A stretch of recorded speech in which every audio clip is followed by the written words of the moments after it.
Relations with LifeNet. And today we're going to talk to you about our Accelerated Paramedic Program. I'm super excited to have with us today Blaine Jones, who is our instructor for the program, and Whitney Williams, who is one of our EMTs who is actually in the class right now, and Josh Frierson as well. He's also one of our EMTs in the class. And what I'd like for each of them to do, they're going to kind of go around and talk to you guys a little bit about who you guys are, how you got started in EMS, and why you decided to do the program. Josh, why don't we start with you? My name is Josh Frierson. I've worked here at LifeNet since 2007, so about 13 and a half years. I just thought it was a good opportunity to get in the class to, get paid while you're going and stuff. Started off going to fire school back in 2006, and then to be a firefighter you have to be EMT, so I went to EMT school and I just fell in love with being on the ambulance. So applied here at LifeNet in 2007 and been working as an EMT on the streets ever since. And I just thought this was a good opportunity to go ahead and better myself in this career and kind of couldn't pass it up. Whitney, what about you? My name is Whitney Williams. I've been with LifeNet since about 2009. I decided to go ahead and take the plunge and get into this program, just like Josh said. I've been here so long, and who else is going to pay you to go to paramedic school? So for me, it was just an opportunity that I couldn't pass up. You don't have to be on the ambulance. You work and you get paid. You study all the time, and for me, it was just the perfect opportunity outside of the other alternatives, which is going to school and being broke. Blaine, tell us a little bit about you, kind of your background, and how we kind of found you and why you're teaching the program. I'll be glad to. Excuse me. My name is Blaine Jones, and I am the EMS Education Director at Texarkana College. And I also want to say, Tina, thank you for creating this opportunity for us to come together and share this information. I started my career in EMS actually with LifeNet, originally with St. Michael. It became LifeNet 33 years ago in the Northeast Texas area, and I worked on the streets 10 years full-time as a paramedic. And in 1998, I was given the opportunity to become education program director for Northeast Texas Community College, and I spent 11 years there teaching the paramedic program. I moved from there to Paris Junior College and spent 9 years at Paris Junior College as program director, and then was given an opportunity to actually lead the Accelerated Paramedic Program at College. And so I spent the last 3 years there as the lead instructor for the Accelerated Paramedic Class there. From there, I was fortunately given the opportunity to come back here and work with Texarkana College and LifeNet, and hopefully bring a successful Accelerated Paramedic Class here in Texarkana. You know, guys, we all know what Accelerated Paramedic Program means because we're part of it, but a lot of people may not know when we're talking about Accelerated Paramedic Program versus a traditional paramedic class, what that is. So maybe Blaine, could you kind of explain the difference between a traditional paramedic class at Texarkana College and the Accelerated Paramedic Class that we're offering? Yes, I'll be glad to. When you look at a traditional paramedic class, most programs in Texas and across the nation really are about a 12-month long program. Typically, those programs run a class and lab time each week of about 16 hours. So most of those programs are 2 days a week during the day, and then the students usually have to dedicate roughly 1 day a week on average for clinical time and internship time, where they ride the ambulance and work in the ER. That 12-month program does allow students to work and make a living and go to school at the same time. The difference with the Accelerated Paramedic Class is that it's a great opportunity that LifeNet is providing to students, because these students actually go Instead of 12 months, they can complete the program in about 7 months. It does require them to go to school full-time. So, on average, we're in class during the day, 8 to 5, 4 days a week. That allows Friday, Saturday, or Sunday for them to do 1 to 2 days of clinical per week. So, it's a much faster paced program, but the great opportunity that LifeNet is providing for the LifeNet employees is that they actually pay these students a salary. So these students are able to dedicate their entire life just to studying and going to school without distractions of having to try to make a living and master the material that has to be mastered. I'd like to piggyback off of that and kind of talk to Josh and Whitney and get your take on, you are in essence dedicating your life for 7 months to this EMT program. Talk to us about kind of what's changed, what that's like, some of the ways you study, but just kind of walk us through what your day looks like, your family support, the things you think people who are considering this program might need to have in place to find the success that you guys are kind of finding. Whitney, do you want to go first? Yeah, sure. For me is having a support group at home. If you have a significant other or if you're a single parent, you're going to have help. Me and my husband, before I started, we both had to be on the same page, which I didn't know what this was going to consist of because I've never done anything like this before. But for me, it's 100% every day. There's no cooking, there's no cleaning. I'm basically not able to be a mother, for the next 7 months, but that's going to have to be my husband's responsibility just because, I go to school from 8 until 5, and then after 5, I'm still studying. I'm trying to get caught up, there's always something for me to do as far as school-wise. So, you're going to have help. And, I have a 3 and a 13-year-old. So my 3-year-old doesn't understand that right now mommy has to devote her life to studying. So it's kind of hard, but it's doable. So I would say just make sure you have help and make sure that everybody's on the same page, because without that, you're not going to be able to do it. It's too time consuming. Yeah, it is time consuming. Like Whitney said, you do have to have a good support group at your house. And for me, I just had a daughter, maybe like 4 months before the program started. So, I had to sit down with my fiance and tell her,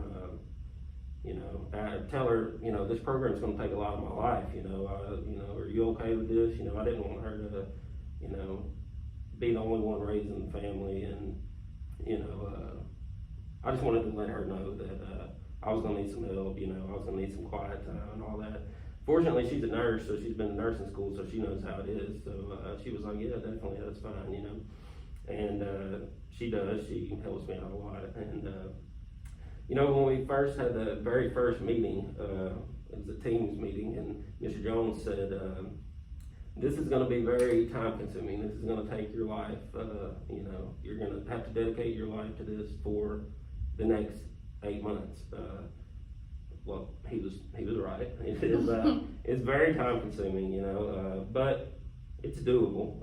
You just have to have a little bit of self-discipline and, be able to sit down, read, study, and do the stuff that you need to do. And you can do it, and you can be successful at it. So prior to going live today, we were kind of talking, and one of the things we talked about was both of you kind of had different expectations of what the class was going to be, and then kind of the reality of what the class is. So I don't know, Josh, you want to kind of keep talking, elaborate on that, and then maybe Whitney will let you share a little bit about kind of what your expectations were. And Sure. Well, my deal, I thought it was going to be just horribly, difficult.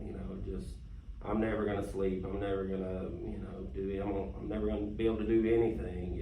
It's going to be super hard, super time consuming. So I went into it thinking it's just going to be horrible. Well, it's not as bad as what I thought it was going to be. So, I guess I was just relieved, I guess, that it's not as bad as I thought it was going to be. But the good part about it is I look at it as, it's a short amount of time in your life. You can do anything for that short amount of time. you look back here in 5 years, you know, you look back at it and man, that happened in the blink of an eye, you know. I mean, it's 8 months, you can do anything for 8 months. So I just try to look at it like that. Plus I look at it as, I work at LifeNet. This is my job now, so I treat it like my job. So, you know, when I'm studying, that's my job to study. When I'm in class, that's my job to be in class, because we are getting paid for it, you know. That kind of helps me get through it. And Whitney, you kind of had a different mindset going into it, so kind of share what you Yes, thought. ma'am, 100%. For me, it was the total opposite. Not that I took it lightly, but I think I underestimated the part about this is going to be your life for the next 7 or 8 months. And it was kind of a shocker, you know, that first week, you know, being in class and then this you know, these certain amount of things that have to be done within a certain amount of time, and it was it was overwhelming for me. So it took me really having to break down and discipline myself and really like grasp the concept, because it's a lot harder than I thought it was going to be. Not necessarily the material, just how much you have to do in so little time. And so yeah, it was 100% overwhelming for me. I didn't expect that. I know people told me what to expect, but for me, I still kind of like, oh, well, you know, it's, you know, it'll be nothing. No, literally, it's very time consuming. And I underestimated what Mr. Jones was saying. So Blaine, let's talk a little bit about that. There's the didactic portion, there's the clinical portion. Kind of walk us through what that class looks like for these students. So, just listening to them, if I can piggyback off that a little bit on, you know, what it really takes to be successful in the program, is I think, there's 3 things really. There's a certain academic level that you need, but more important than that, you really need time management skills on your side, or you quickly learn how to manage your time if you're going to be successful. And the other is a support group. You have to have both of those things those 2 things that they talk about. Your family goes through this process with you. Without support groups, most people are not successful. So I always tell everyone in orientation that if you're going to be successful in this class, you got to get your family members on board with you so that they can provide you the opportunities to spend the time that you need to study, because during the week, every day you're in class, and at night when you get home, you really have to master what we learned today, because the very next day you're going to be demonstrating it in a lab, and then we're on to the next topic a day later, and so it's very fast-paced. And so if you miss a night of study, that can throw you really a whole day behind in class. If that happens multiple times, then it starts to get worse for you as you try to make it through it.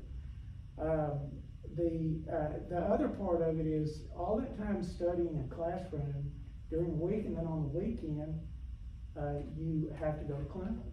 You have to do that 1 or 2 days a week of clinical every week, because there's a total of 480 hours that have to be done in that 7 months. And then there's it helps. I think they'll concur that it helps to spend time even on the weekends studying as well. So it really I stress to everyone during orientation that it really does occupy your life for that short period of time. And so that's what my spiel on that part of it. You have to study on the weekends. There's no way around it. Let's talk about some of your study tips. I know you guys said as a class you kind of created your own study group, and kind of talk to me about some of your specific study tips that if somebody, maybe even in the class, that they can pick up from you, or somebody that's going in, like that maybe you learned, like Whitney, you said that first week was kind of, okay, I've got to figure some stuff out, that would save somebody else coming in. What advice do you have for people? First and foremost, to listen. When Mr. Jones talks, listen. Try to write it down if you can, but he talks really fast. So if you want to record it. But for me, I mean, as far as reading a chapter, it's really hard for me to just pick up a book and read it and then to be able to understand what I read. It just doesn't happen for me. I have to highlight, I have to write it in pretty colors, bold colors. I have to write all my information out, and then with that, I have to go back and I highlight important stuff. But then I even go back once again and I have to like draw pretty lines over the, you know, the really, really important stuff. So for me, I constantly have to write it and reread it and reread it and reread it for me to grasp what Mr. Jones said and to be able to understand it, because I'm just not one to be able to read a book and understand what I read after I read it. Yeah, the good part about it is he puts his PowerPoints on there, so you can go back and look at the PowerPoints. And he has like a lecture outline that you can go read. Which is a lighter version of what you read in the book. You can go and read that course outline, and at least it'll keep you on track of the things that you really need to know. Yeah, it kind of highlights all of the main things that you need to know and stuff. So, and then I try to go through as he's teaching and read through the book, and then I'll highlight what he's talking about. That way I know, okay, I need to know this. And, you know, there's usually about 3-4 tests a week. Yeah. Something like that. 150, you know, you'll be lucky if you get a 50-40 question. Usually it's close to 150 questions on a test, and he'll put about 2 or 3 out there for you to play with on the weekend. Go ahead and get those, you know, and they're always due by midnight. So you have all day to try to answer all those questions, so it's always something to do. Yeah, it's you know, like this week we covered respiratory emergencies, like 10 chapters, neurology, endocrine, endocrinology, anaphylaxis, a bunch of stuff. And you know, you're expected to know that stuff, you know, maybe not be an expert on it, but know well enough to pass the test. Now is your time to figure out what your study tactics are, and go ahead and get that, you know, if you know how to study, go ahead and get that ready, because you're gonna have to do that really, and have it. Whatever you use, your study tactics, you have to have it. Yeah. Because it's gonna be fast paced. Let's think about some of the things you have learned, because you've learned a whole lot since this started in January, and you're a little over halfway through the program now. Do either of you have a favorite thing that you've learned? My favorite's cardiology. I've always been interested in that, and I think I told everybody that whenever we started. I was like, ooh, I'm kind of excited to get this started. You know? For me, it was cardiology. Yeah. I realized that I really don't like trauma as much as I thought I did. I liked trauma for like first maybe 5 years. I worked through it, and then I'm kind of over trauma. You know, it's too messy. Yeah. How would you compare? And you've both been out of EMT school for a bit, but how would you compare your experience in EMT school to this? And then the follow-up for that would be, for EMTs that are looking at this program right now, looking at starting in July with us, is there anything that maybe they didn't learn in EMT school, or that they might want to refresh on before they go into this program? The basics. Make sure you know the basic stuff. I mean, because before you can be a paramedic, you have to know how to be an EMT. And so I would make sure you freshen up, you know, the anatomy part of it. You know how to do your basic stuff. Yeah. Because that's going to help you a lot once Mr. Jones starts adding in the advanced stuff. It's I mean, like she said, the basics, and you know, and I mean, EMT school. I was sitting here trying to think. I think it was 1 day a week or 2 days a week, something like that. It was so long ago, but you know, this is just a lot more time consuming. It's a lot more in depth. Everything's, you know, EMT school. You know, it's just. I mean, not taking that lightly, because EMT school is hard, you know, especially if you're new to EMS altogether. You learn, you know, your basics in EMT school, and this just takes that adds and to then it. Multiplies it by 1,000, you know. And, it's more material, it's more difficult material. It's you know, it's good to have the experience, but at the same time, you learn a different way of doing it when you're actually working on the ambulance than how the textbooks tell you to do it. So you kind of got to turn that off whenever you get into class. Which is good, that you don't have to work on the streets and actually still try to, because the book does it totally different than how we do it on the streets. So at least you get to focus on one way in order to pass your test. And our protocols are maybe just a little different. You know, they all follow the general guidelines and stuff, but you know, our protocols might be written a little bit differently than what the national standard is or something, you know. So you kinda gotta turn that off and remember, you know, that's the LifeNet way, not necessarily the, National Registry way. So, Yeah, but I would tell an EMT student or EMT that's thinking about it, just brush up on the basic stuff. Make sure you have that down before you start, you know, the Accelerated Paramedic Program. I say that, just to echo what your thoughts are there is, I think anatomy and physiology and pathophysiology are really the base which we build the whole paramedic off of. And so that anatomy and physiology knowledge is ever so important in paramedic class. yeah, cause you're gonna get in there and he's gonna start talking about, the cells in the body. Yeah, and, the anatomy. you know, and I was just like, whoa, I was Funny, not expecting yeah. us to get into that, you know. We take everything to the cellular Oh, level, my God. even trauma, you know. You guys have already talked a lot about some of your challenges. Are there any other challenges that you may want to talk about that you haven't asked about? Or advice that we haven't? I mean, mainly it's just the time, you know, you gotta dedicate your time to it, you know, it's doable. You know, if anybody that works here at LifeNet, you know, that's an EMT and has ever thought about being a paramedic, man, just go for it, because you can do it and you'll be happy in, you know, 8 months, you'll be happy that you did do it. And, you know, it'll be difficult for a while, but, Worth it. the payout's worth it, yeah. You know. Yeah, and for me, one of the things that Mr. Jones said in the beginning, our first day of class was these 8 guys or 7 guys around you are gonna get to be your best friends, and that was true. I mean, make friends with the people that are in your class, because when I can't, you know, when we don't wanna interrupt Mr. Jones late at night, you know, we have a group that we chat on, we call each other, we FaceTime, you know, we all help each other, and without each other, I don't think I'd be where I am right now. They have helped me so much, so make friends with the people around you, even if you don't know them. There's 4 girls in the class or 3 girls and 2 guys that I've never met before in my life, but I have their phone numbers saved in my, you know, as contacts, and we talk literally talk to them more than I talk to my husband and my family. Like, we're constantly back and forth. You know pretty much everything about them now. Yeah, I mean, even late at night, you know, I can message on the group and somebody is gonna answer my question. So you're gonna have to make friends with the people around you, because nobody's gonna be able to do it. You're not gonna be able to do it by yourself. You both have recently started your clinicals, or kind of talk to me about what the clinical process is like, because you both worked in the ambulance for a while, but now you're getting to see clinicals from a different angle. Right now, we're just doing hospital clinicals. We haven't started on the ambulances yet. I believe that's July. July. So, you know, I don't necessarily like doing stuff in the hospital, but, you know.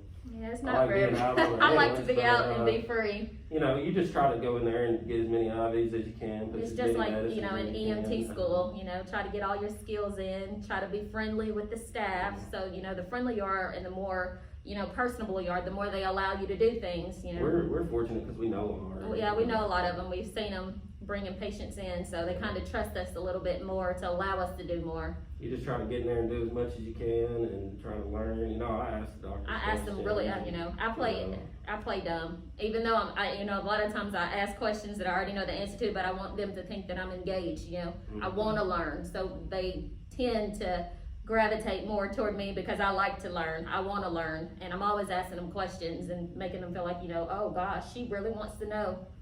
So that helps me get through the day. All the feedback that I have received so far indicates to me that our clinical sites just love having paramedic students there. They use them, they like to teach and educate them, so it seems to be a really good experience for them. Blaine, our next class starts July 5th. July 5th. We're taking applications through I believe, June 1st, May 30th. What you need basically, we will take applications and potentially allow people in based on our numbers almost right up to the start date, but there are certain things at the college that have to be taken care of. If you've never been to that college before, for instance, they need things like transcripts and stuff like that. So the application process to the college needs to begin now, so that you have time to retrieve all that the college needs just to make you a student. I think y'all would agree with that. There's several things you have to send in. I think that with your help, me and you can send out applications to people in LifeNet that inquire about it. You have that prepared application, I think, that you'll send out to them for them to get permission from their OM. So I would say the most time-consuming part here is getting the things to the college that you need to get if you're gonna be a student there. Start with the admissions. Linda Holt out there handles most of our admissions for our health occupations. She's a good contact there at TC to get you started with that process. And then I would say to anyone in LifeNet that's interested in going, you'll need to get permission from your operations manager. And then me and Tina both are people I think you can reach out to get the formal application that you fill out that says you've gotten permission to attend, and anything else you can think of there that you want to add, Tina. Yeah, the only thing I'll add is, if I haven't had a chance to talk to you and you're interested in being part of the program, reach out to me on Teams. We do have several people that are interested. We're still looking for people that are interested. Blaine's great at answering questions if you're concerned about, the studying, the teaching, all of that. Whitney and Josh have fielded phone calls from people who are interested. Yeah, I was gonna say, call me. Yeah, you can call me, message me. Yeah, we want everybody to be successful, and we want you guys to grow in your career. I guess my last thing that I will ask this group is, do you have any parting thoughts or final things that you want to say before we sign off for today? I just want to say, if you're thinking about it, if you're contemplating it, and this is really something you want to do, I say go for it. I mean, just know what you're getting yourself into, and know that you're really going to have to work for it, because it's not going to be given to you. Just, go for it. And with everything, I mean, if it was easy, then everybody would do it. So, I mean, if being a paramedic is really what you want to do, this is going to be a great opportunity for you, because you get to focus 100% on school. You don't have to worry about picking up shifts. You still get paid. So for me, having a family, I just couldn't do both. I couldn't go to school and I couldn't work at the same time. So this was the only opportunity for me in order to better myself. So 100%, if you want to do it, do it. I mean, For sure. I mean, if you're an EMT at LifeNet right now, you won't take a pay cut or anything. What you make right now is what you will make whenever you're in school. And man, like Whitney said, go for it. I mean, don't ask anybody any other questions, just do it. If you're thinking about it and you want to do it, don't hesitate, just go for it, just do it. I've never heard of an opportunity like this before until, this happened. It's gonna be hard, but, I mean, it's gonna be hard, but you can get through it, just do it. Yeah. And if you wore out on the truck, running all calls all day, do it, you get a break off the truck, Then you'll make a little bit more money. I agree with y'all. I think it's one of the best opportunities in Northeast Texas area for people that want to go to paramedic class, if they have the support they need. Definitely. Awesome. Well, Josh, Whitney, good luck as you finish out the program this year. Thank you for your service to LifeNet over the years. We're rooting for you. Blaine, thank you for bringing this program to Texarkana for us. We're excited that it's something that we can offer. And again, anybody out there that has questions, reach out to any of us. We're here to help you, and would love to see you in our next class in July.